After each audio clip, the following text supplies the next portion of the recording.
Hello friends, स्वागत है आपका हमारे यूट्यूब चैनल जीके ट्रैकर पे। देखिए फ्रेंड, जो हमारी सीरीज़ थी लूसेंट जीके वन लाइनर की हमारी सीरीज़ चल रही थी टॉप 2100 क्वेश्चंस की। ठीक है, पूरी लूसेंट आपकी इन 2100 क्वेश्चंस के अंदर कवर कर दी जाएगी ताकि आपको दोबारा से किताब पढ़ने की ज़रूरत ना पड़े। जितने भी इंपॉर्टेंट क्वेश्चंस होते हैं किसी भी इंपॉर्टेंट क्वेश्चन से रिलेटेड, वो सभी हम एक ही जो क्वेश्चन है उसी के नीचे हम उनको डिस्कस कर लेते हैं ताकि आपके सारे फैक्ट एक ही जगह पर क्लियर हो जाएं। ये इस सीरीज़ का हमारा तीसरा पार्ट है। अगर आपने अभी तक जो शुरुआत के 2 पार्ट है वो नहीं देखे हैं तो आप उनको जाके देख सकते हैं। चलिए आज की वीडियो शुरू करते हैं। सबसे पहला क्वेश्चन है हमारा आज का, किस ग्रंथ में स्त्री को पुरुष की अर्धांगिनी कहा गया है? तो देखिए, स्त्री को पुरुष की अर्धांगिनी कहा गया है शतपथ ब्राह्मण में। ठीक है, शतपथ ब्राह्मण जो ग्रंथ है इसमें ही कहा गया है स्त्री को पुरुष की अर्धांगिनी। ये जो ग्रंथ है शतपथ ब्राह्मण, ये यजुर्वेद का ब्राह्मण ग्रंथ है। आपको पता है हमारे जितने भी वेद हैं उनके अलग अलग ब्राह्मण ग्रंथ हैं। ठीक है, उनको अलग अलग उनके ब्राह्मण ग्रंथ पेपर में पूछे जाते हैं कि इनमें से सामवेद का ब्राह्मण ग्रंथ कौन सा है, यजुर्वेद का कौन सा है, ऋग्वेद का कौन सा है। तो देखिए, यजुर्वेद का कौन सा है? शतपथ ब्राह्मण है, और एक और है तैत्तिरीय ब्राह्मण। तो तैत्तिरीय ब्राह्मण और शतपथ ब्राह्मण ये किसके ग्रंथ हैं? ये यजुर्वेद के हैं। अगर पूछा जाए ऋग्वेद के ब्राह्मण ग्रंथ कौन से हैं, तो ऋग्वेद के हैं ऐत्रेय और कौशितकी ब्राह्मण। ये किसके हैं? ये ऋग्वेद के हैं। अगर सामवेद का पूछा जाए तो पंचविश, ये सामवेद का ब्राह्मण ग्रंथ है। और अथर्ववेद का कौन सा है? गौपथ ब्राह्मण। आपने सुना होगा, इसका नाम भी कई बार आता है।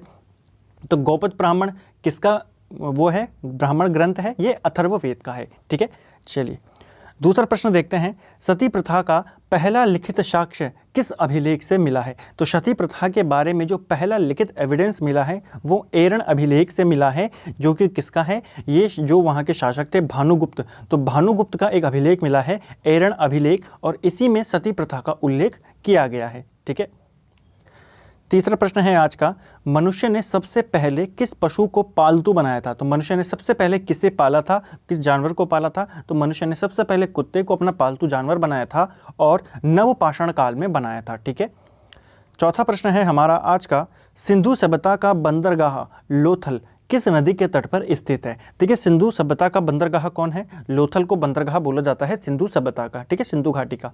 तो ये कौन सी नदी के तट पर है? ये भोगवा नदी के तट पर स्थित है। कहाँ है ये? अहमदाबाद, गुजरात में है। ठीक है, खोज किसने की थी लोथल की? तो लोथल की खोज रंगनाथ राव ने करी थी 1954 में। ठीक है, और रंगनाथ राव ने ही रंगपुर की भी खोज करी थी, जो कि काठियावाड़ गुजरात में है। ठीक है, काठियावाड़ जिला है गुजरात का, वहाँ पर है 1953-54 में। ठीक है, तो 2 चीज़ें आपको याद रखनी है। पहला, सिंधु सभ्यता का बंदरगाह कौन था? वो लोथल था। ठीक है, कौन सी नदी के तट पर है? भोगवा नदी के तट पर है। कहाँ स्थित है? अहमदाबाद जिला, गुजरात। ठीक है, खोज रंगनाथ राव ने करी 1954 में, और रंगनाथ राव ने रंगपुर की भी खोज करी 1953-54 में। और ये किस नदी के तट पर है? ये मादर नदी के तट पर स्थित है। ठीक है, कहाँ है? ये दोनों के दोनों गुजरात में है।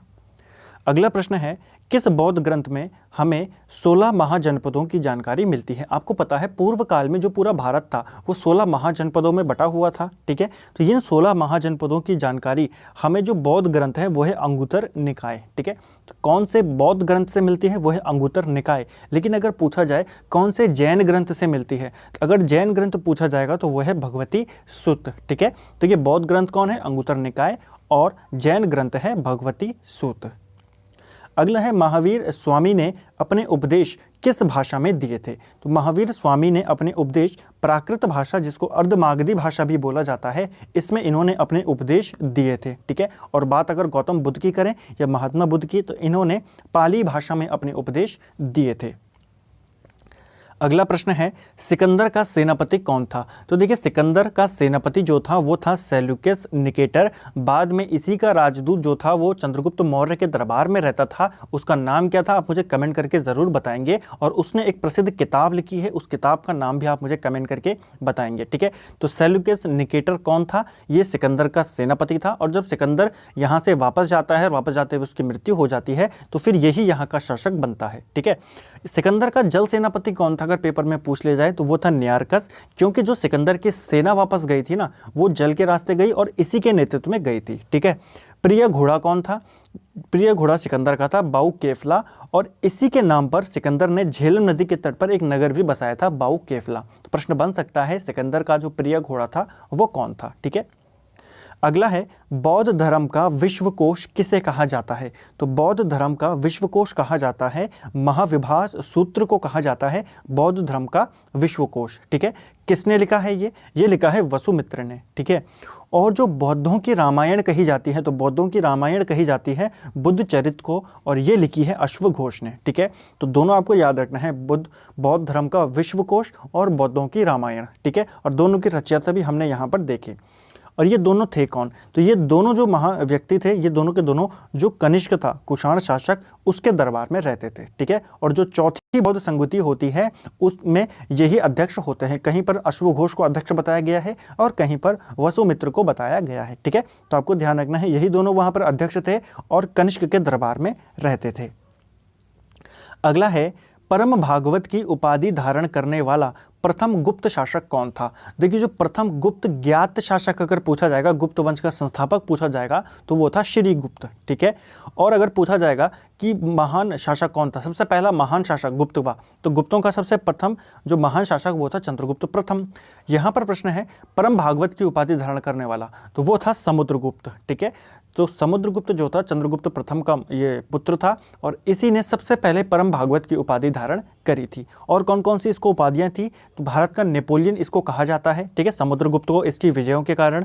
कविराज भी इसको कहा जाता है। ठीक है, क्योंकि ये वीणा बजाते हुए दिखाया गया है इसकी मुद्राओं में, और अश्वमेघ कर्ता भी इसको बोला गया है। ठीक है, एक और है यहाँ पर इंपॉर्टेंट पॉइंट कि पहला गुप्त शासक कौन है जिसने महाराजा धीराज की उपाधि धारण करी। ठीक है, तो महाराजा धीराज पूछेगा तो वो चंद्रगुप्त प्रथम है। ठीक है, श्रीगुप्त नहीं है। ठीक है, श्रीगुप्त ने नहीं करी थी, लेकिन अगर संस्थापक पूछेगा गुप्त वंश का तो वो श्रीगुप्त था। ठीक है, और अगर पूछा जाए प्रथम महान सम्राट कौन था यहाँ का या महान शासक कौन था, तो वो चंद्रगुप्त प्रथम था। अगला है हर्षवर्धन के समय सूती वस्त्रों का निर्माण के लिए प्रसिद्ध था। तो सूती वस्त्रों का जो केंद्र था वो कहाँ था? वो था मथुरा। ठीक है, मथुरा क्यों प्रसिद्ध था? सूती वस्त्रों के निर्माण के लिए। अगला प्रश्न है इस्लामी वास्तुकला का रत्न किसे कहा जाता है? तो देखिए, इस्लामी वास्तुकला का रत्न कहा जाता है अलाई दरवाजा को, और इसका निर्माण करवाया था अलाउद्दीन खिलजी ने। ठीक है, तो खिलजी वंश का था ये, खिलजी वंश का दूसरा शासक था, और इसी ने अलाई दरवाजे का निर्माण कराया था। ठीक है, जिसको क्या कहा जाता है? इस्लामी वास्तुकला का रत्न। अन्य जो चीज़ें अलाउद्दीन खिलजी ने बनाई थी वो कौन कौन सी थी? देखिए, सीरी का किला किसने बनाया? अलाउद्दीन खिलजी ने। हजार खंबा महल इसी ने बनाया, और जमियत खाना मस्जिद भी इसी ने बनवाई थी। ठीक है, अगला प्रश्न है भारत में चिश्ती सिलसिला का मुख्य केंद्र कहाँ था? तो ये भारत में जो चिश्ती सिलसिला था, ये इसका मुख्य जो हेडक्वार्टर था या केंद्र था वो था अजमेर। ठीक है, और इसकी शुरुआत किसने की थी? चिश्ती सिलसिले की शुरुआत भारत में किसने की थी? तो ख्वाजा मोइनुद्दीन चिश्ती ने इसकी शुरुआत भारत के अंदर करी थी, और इन्हीं की यहाँ पर दरगाह भी यहीं पर स्थित है। ठीक है, ये आपको ध्यान में रखना है। अगला है बाबर ने किस युद्ध में जिहाद का नारा दिया था? देखिए, बाबर ने जिहाद का नारा खानवा के युद्ध में दिया था। खानवा का युद्ध 1527 में लड़ा गया था। ठीक है, किसको हराया था बाबर ने? राणा सांगा को हराया था। ठीक है, कई बार प्रश्न बनता है कि बाबर ने खानवे के युद्ध में किसे पराजित किया था? तो राणा सांगा को हराया था, और जब बाबर जीता तो उसने फिर गाजी की उपाधि धारण करी। ये प्रश्न भी पेपर में बनता है कि बाबर ने किस युद्ध में विजय के बाद गाजी की उपाधि धारण करी थी? तो वो था खानवा का युद्ध। किसको हराया? राणा सांगा को। 1527 में लड़ा गया, और इसी में बाबर ने जिहाद का नारा भी दिया था। अगला है अंग्रेजों ने फ्रांसीसी सेना को किस युद्ध में हराया था? देखिए, अंग्रेजों ने फ्रांसीसी शक्ति को भारत के अंदर कब खत्म करा? वान डिवॉस के युद्ध में खत्म करा। ठीक है, यहाँ पर बुरी तरह इन्होंने फ्रांस की सेना को हराया। कब? 1760 में। ठीक है, तो वान डिवॉस का युद्ध कब लड़ा गया? 1760 में लड़ा गया। इसमें अंग्रेज सेनापति कौन था? तो इसमें जो अंग्रेज सेनापति था ये था आयरकूट, और अगर पूछा जाए फ्रांसीसी सेनापति कौन था तो वो था लाली। ठीक है, तो अंग्रेज ये काफ़ी पूछा जाता है कि आयरकूट था यहाँ पर। ठीक है, तो वान डिवॉस के युद्ध में अंग्रेजों का नेतृत्व किसने किया? आयरकूट ने किया, और फ्रांस का नेतृत्व लाली ने किया। ठीक है, अगला है बनारस में संस्कृत विद्यालय की स्थापना किसने करी थी? तो बनारस के अंदर जो संस्कृत विद्यालय खोला गया था 1782 में, ये खोला था जोनाथन डंकन ने। ठीक है, आप मुझे कमेंट करके बताएंगे भारत में जो पहला मदरसा खोला गया था, ठीक है, 1781 में, इससे एक साल पहले ही खोला गया था प्रथम मदरसा। ठीक है, उस समय जो भारत का बंगाल का गवर्नर जनरल था वो कौन था? Warren Hastings. ठीक है, उसके टाइम पे खोला गया। कहाँ खोला गया, किसने खोला गया था मदरसा, वो आप मुझे कमेंट करके बताएंगे। ठीक है, कहाँ खोला गया था? संस्कृत विद्यालय तो बनारस के अंदर खोला गया था। अगला है आंध्र के डेल्टा इलाकों में स्वदेशी आंदोलन को किस नाम से जाना जाता है। तो देखिए स्वदेशी आंदोलन जो था बंगाल विभाजन के उसके कारण ये चला था, ठीक है, बंगाल विभाजन के विरोध में चला था स्वदेशी आंदोलन। और आंध्र के जो डेल्टा इलाके हैं वहाँ पर इसको वंदे मातरम आंदोलन के नाम से जाना जाता है। कई बार प्रश्न ऐसे बन सकता है कि इनमें से किस आंदोलन का अन्य नाम वंदे मातरम आंदोलन था, तो कौन सा था, स्वदेशी आंदोलन था, ठीक है। अगला है यंग बंगाल आंदोलन के प्रवर्तक कौन था। तो काफ़ी इंपॉर्टेंट प्रश्न है, पेपर में पूछा जाता है कई बार, ठीक है। तो जो यंग बंगाल आंदोलन था इसके प्रवर्तक कौन थे, इसके प्रवर्तक थे विवियन डेरिजियो, ठीक है। तो विवियन डेरिजियो ने कौन सा आंदोलन चलाया था, इन्होंने चलाया था यंग बंगाल आंदोलन, ठीक है। भारतीय संगीत का जनक किस वेद को कहा जाता है। तो भारतीय संगीत का जनक कहा जाता है साम वेद को, ठीक है। साम जो शब्द है इसका जो शाब्दिक अर्थ होता है वो होता है गान, यानी कि गाना, ठीक है। इसका पाठककर्ता को उद्धातु बोला जाता है और इसका संकलन ऋग्वेद पर आधारित है। कई बार प्रश्न बनता है कि साम वेद का जो संकलन है वो किस पर आधारित है, ऋग्वेद पर आधारित है। और भारतीय संगीत का जनक भी साम वेद को बोला जाता है, ठीक है।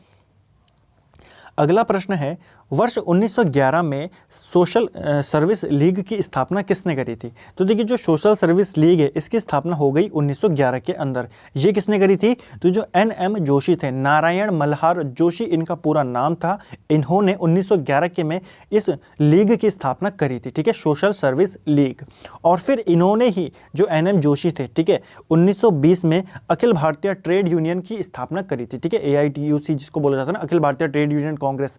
इसकी स्थापना इन्होंने 1920 में करी और इसके जो प्रथम अध्यक्ष थे वो थे लाला लाजपत राय, ठीक है। तो ये आपको ध्यान में रखना है, स्थापना किसने करी इसकी, ये करी थी NM जोशी ने, लेकिन प्रथम अध्यक्ष कौन थे, लाला लाजपत राय, ठीक है।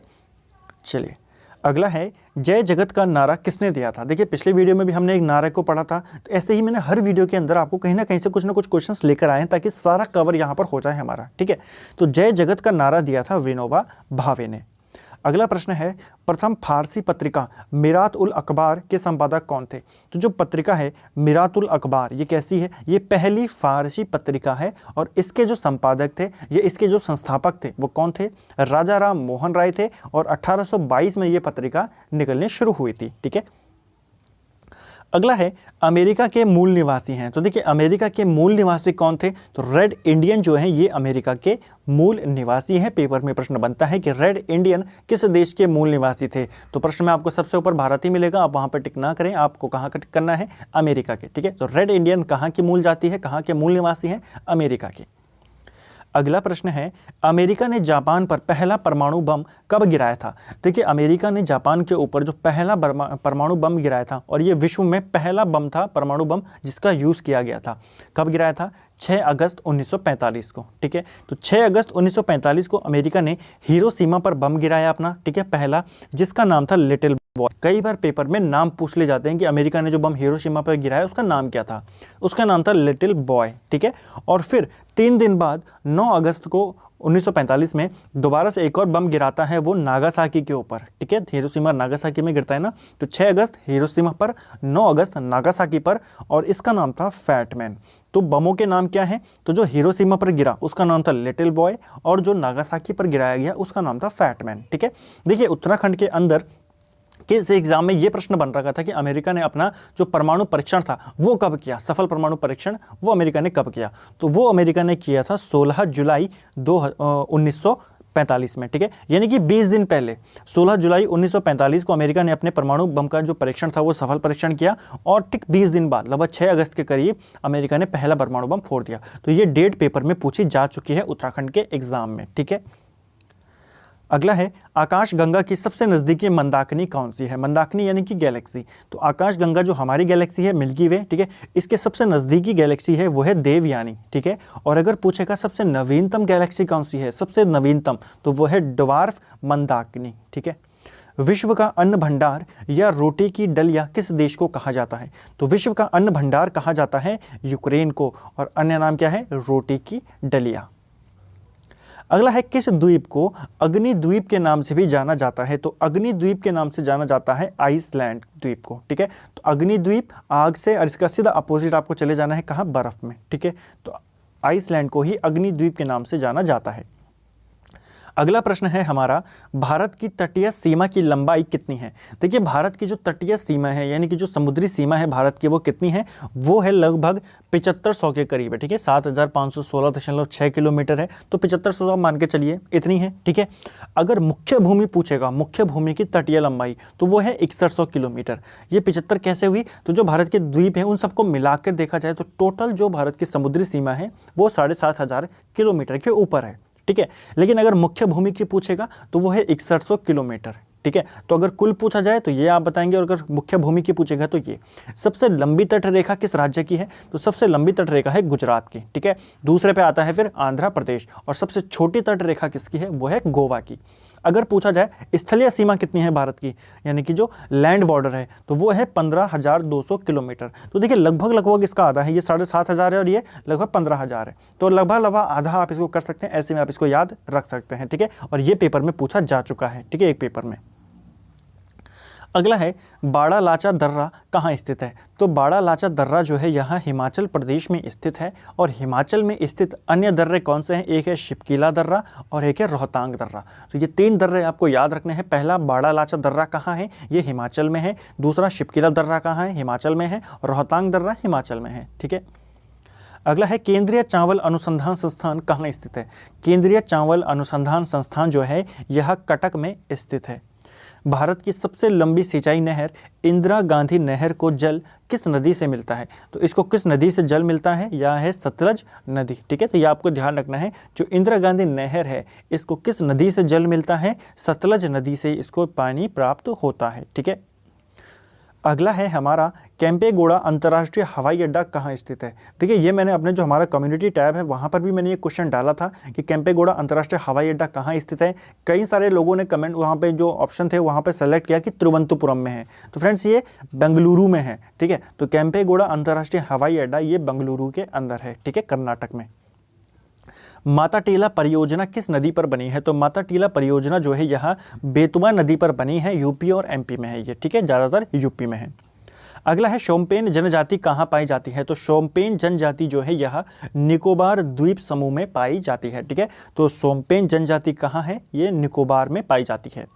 अगला है कौन सी पंचवर्षीय योजना 1 वर्ष से पूर्व ही समाप्त कर दी गई थी, तो देखिए जो 5वीं पंचवर्षीय योजना थी इसका शुरू होती है 1974 से शुरू होती है और 79 तक इसने चलना था। लेकिन 79 से पहले क्या होता है, 78 में कांग्रेस की सरकार जाती है और जनता सरकार आती है। ठीक है, मुख्यमंत्री जो प्रधानमंत्री बनते हैं मोरारजी देसाई, वो फिर पंचवर्षीय योजना को बंद कर देते हैं और फिर चलाते हैं रोलिंग प्लान। ठीक है, तो रोलिंग प्लान किसने चलाया था, कई बार प्रश्न बनता है, तो जो जनता सरकार आई थी उसने चलाया था। कौन सी पंचवर्षीय योजना के बाद चलाया गया था, तो 5वीं पंचवर्षीय योजना के बाद चलाया था रोलिंग प्लान। ठीक है, तो ये आपको ध्यान रखना है। तो 5वीं पंचवर्षीय योजना को 1 साल पहले ही खत्म कर दिया गया था। ठीक है, काम के बदले अनाज कार्यक्रम कब शुरू किया गया, तो काम के बदले अनाज ये जो योजना थी, यह जो कार्यक्रम था, ये 1977-78 में शुरू किया गया था।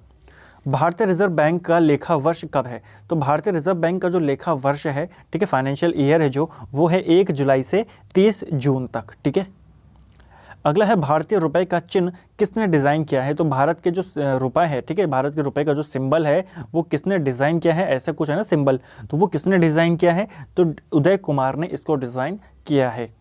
किस एक्ट के तहत दोहरे प्रशासन का प्रारंभ हुआ था, तो भारत में कौन से एक्ट के तहत दोहरे प्रशासन की शुरुआत की गई थी, तो सही जवाब है पिट्स इंडिया एक्ट, जो कि 1784 में आता है। इसके तहत बोर्ड ऑफ डायरेक्टर की स्थापना की जाती है। ठीक है, बोर्ड ऑफ डायरेक्टर क्या करता है, व्यापारिक मामलों के लिए बोर्ड ऑफ डायरेक्टर होता है और फिर बोर्ड ऑफ कंट्रोलर होता है जो राजनीतिक मामलों के लिए होता है। तो दोहरे प्रशासन की नींव कहाँ रखी गई, पिट्स इंडिया एक्ट में। ठीक है, बीओडी जो है बोर्ड ऑफ डायरेक्टर, ये तो पहले से ही था। ठीक है, लेकिन यहाँ पर राजनीतिक के लिए भी क्या कर दिया गया, अलग सा यहाँ पर एक बना दिया गया था। ठीक है, अगला है स्वतंत्र भारत के प्रथम खाद्य एवं कृषि मंत्री कौन थे, तो देखिए आजकल किसानों का काफ़ी सारा मुद्दा चल रहा है, तो ये इंपॉर्टेंट क्वेश्चन बन जाता है कि भारत के पहले कृषि मंत्री कौन थे, तो भारत के पहले कृषि मंत्री थे, भारत के जो पहले राष्ट्रपति थे वही डॉक्टर राजेंद्र प्रसाद। अगला है भारत में ईवीएम का प्रयोग सर्वप्रथम कब किया गया, तो भारत के अंदर ईवीएम जो इलेक्ट्रॉनिक वोटिंग मशीन है, सबसे पहले 1982 में इसका इस्तेमाल किया गया था, ठीक है। केरल में जो पारूर विधानसभा सीट है, वहाँ के जो 50 बूथ थे वहाँ पर इसका इस्तेमाल किया गया था, ठीक है। पूरे विधानसभा में नहीं किया गया था, केवल 50 जो बूथ थे वहाँ पर किया गया, ठीक है। उसके बाद इसका संपूर्ण चुनाव कराया था गोवा ने 1999 में, ठीक है। तो ईवीएम के द्वारा पूरा चुनाव कराने वाला पहला राज्य है गोवा। अगर पूछा जाएगा ईवीएम का सबसे पहला यूज़ कहाँ हुआ, तो वो फिर केरल में हुआ, ठीक है। और सबसे पहले जो आम चुनाव होते हैं, यानी कि जो लोकसभा के चुनाव होते हैं, ये सबसे पहले थे 2004 के। तो 2004 के वो पहले चुनाव थे जो कि ईवीएम के थ्रू कराए गए थे, ठीक है। और फिर 2009 से क्या कर दिया गया, इसके बाद 2009 के बाद जितने भी चुनाव होंगे, चाहे वो राज्य के हों चाहे वो सेंटर के हों, वो सब ईवीएम से ही होंगे। अगला है, गंगा डॉल्फिन को जलीय जीव, राष्ट्रीय जलीय जीव कब घोषित किया गया। देखिए भारत का जो जलीय जीव है वो क्या है, गंगा डॉल्फिन है। और इसको कब घोषित किया गया था, 5 अक्टूबर 2009 में, ठीक है। तो गंगा डॉल्फिन को भारत का जलीय जीव घोषित किया गया 5 अक्टूबर 2009 को। अगर आपको प्रश्न पूछा जाए गंगा को राष्ट्रीय नदी कब घोषित किया गया, तो गंगा को राष्ट्रीय नदी घोषित किया गया था 4 नवंबर 2008 को, ठीक है। प्रकाश के वेग की गणना सबसे पहले किसने करी थी, तो देखिए प्रकाश की गति जो कि कितनी होती है, 3 × 10⁸ होती है ना, मीटर प्रति सेकंड। ये किसने मापी थी सबसे पहले, ये मापी थी रोमर ने, ठीक है। अगला है, राष्ट्रपति को किस अनुच्छेद के तहत अध्यादेश जारी करने का अधिकार प्राप्त है। यहाँ पर किस कर देना बीच में, ठीक। तो राष्ट्रपति को कौन से अनुच्छेद के तहत अध्यादेश जारी करने का अधिकार प्राप्त है, वो है आर्टिकल 123, ठीक है। इसके तहत राष्ट्रपति अध्यादेश जारी कर सकता है जब संसद जो है वो सत्र में नहीं होती है। और जब संसद सत्र में आ जाती है, संसद के सत्र चलने लग जाते हैं, तो ये अध्यादेश 6 हफ्ते से ज़्यादा नहीं रह सकता, ठीक है। इसकी वैलिडिटी फिर कितनी हो जाती है, 6 हफ्ते।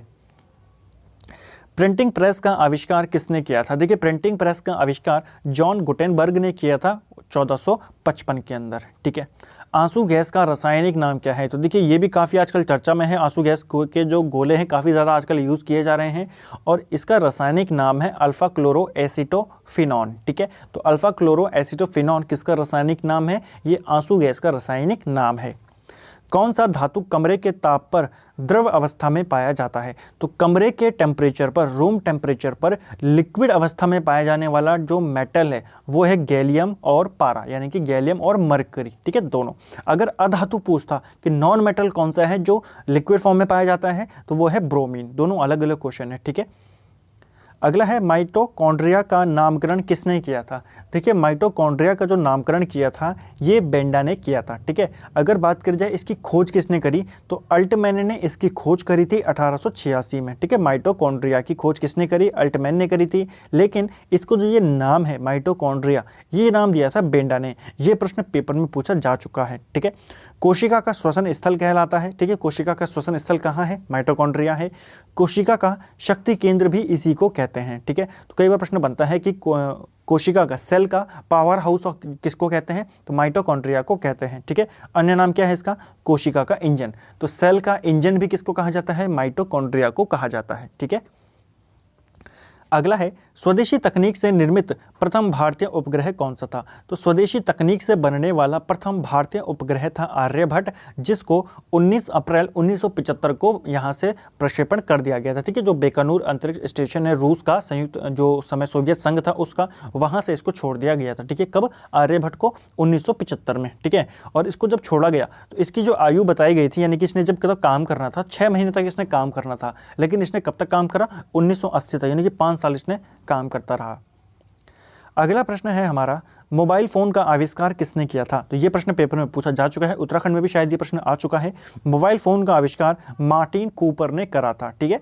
और अंतिम प्रश्न है आज का, भारत की पहली महिला आईएएस कौन थी। तो देखिए यहाँ पर पूछी जा रही है आईएएस, तो पहली महिला आईएएस थी अन्ना जॉर्ज। और अगर पूछता कि आईपीएस कौन थी, तो वो थी किरण बेदी, ठीक है। दोनों अलग अलग प्रश्न हैं। अगर आईएएस पूछेगा तो अन्ना जॉर्ज है, और आईपीएस पूछेगा तो वो किरण बेदी हैं। तो फ्रेंड्स ये था हमारा Lucent GK one liner series का हमारा ये तीसरा पार्ट था। और देखिए 150 क्वेश्चन हम कवर कर चुके हैं। अगर आप इन 150 क्वेश्चन को, इन तीनों वीडियोस को देखने के बाद अगर आप फिर लूसेंट पढ़ने जाएंगे तो वहाँ पे देखना क्या हमने यहाँ पर करे तो 150 क्वेश्चन कवर है, लेकिन आपके कई सारे जो क्वेश्चन है वो कवर हो चुके हैं, ठीक है, इसके अंदर।